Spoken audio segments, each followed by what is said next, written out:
Have you ever been so caught up in the great outdoors that your phone lost signal and so did your internal compass? Well, that's exactly what happened to me one summer day in Yosemite National Park. What was to have been a peaceful and solo hike was one of the most frightening, life altering experiences in my own personal life. This evening, I'll transport you back to the time when I was lost completely in the wilderness and had to learn not only to trust instinct, but the kindness of the strangers around me as well. First, I'll explain how the hike started, just like any other hike, and then I'll describe in great detail how the exact moment I realized that I was lost and exactly how I felt during that moment. And finally, I'll tell you how I ultimately made it back to civilization and what I learned from this whole experience. So then the day started out great. It was a blue day, it was a blue day, sun was out, it was all nice, and I was excited to hike one of Yosemite's lesser known trails. I had a map, a water bottle, and just enough energy bars to sustain me through what I was figured to be a short, hike. I remember thinking this is just what I needed, me and the outdoors. Everybody needs the outdoors. Everybody needs to, go their own way every now and then. So that's what I thought. But I continue on and turned onto a trail that wasn't even marked on my map personally, and I don't know why that happened.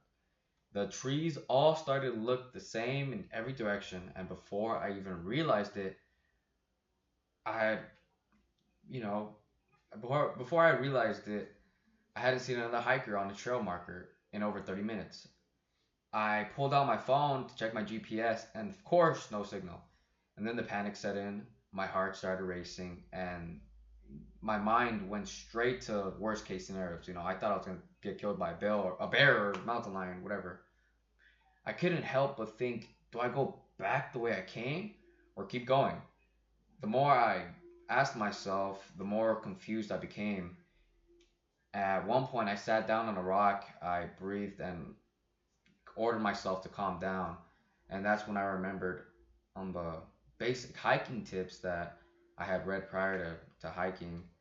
Uh, if lost, don't wander and try to replace your mental steps. Then I could hear distant voices. I yelled, and luckily a couple hikers heard me. They were experienced and had very detailed maps with them. It was my first time, so that's why I personally didn't. But they were pros, so it's okay. They guided me back to the main trail, and I really don't know what would have happened if I hadn't encountered them. And that relief when I could see the parking lot was out of this world. I'll never forget it. In hindsight, getting lost in Yosemite was terrifying, but it also did a great deal to educate me. I learned that it's necessary to stay calm when things go wrong, to prepare more carefully, and appreciate the kindness of complete strangers. But most of all, I learned that sometimes going lost can cause you to find a deeper sense of self. And if you ever become lost, both literally and in life, to please remember to catch your, catch your breath, seek assistance, and have faith that you'll survive. I think it was such a beautiful experience, of course, for those reasons. And in addition to that, I kind of just, I did a lot of prayer as well as right there, I prayed to God, help me.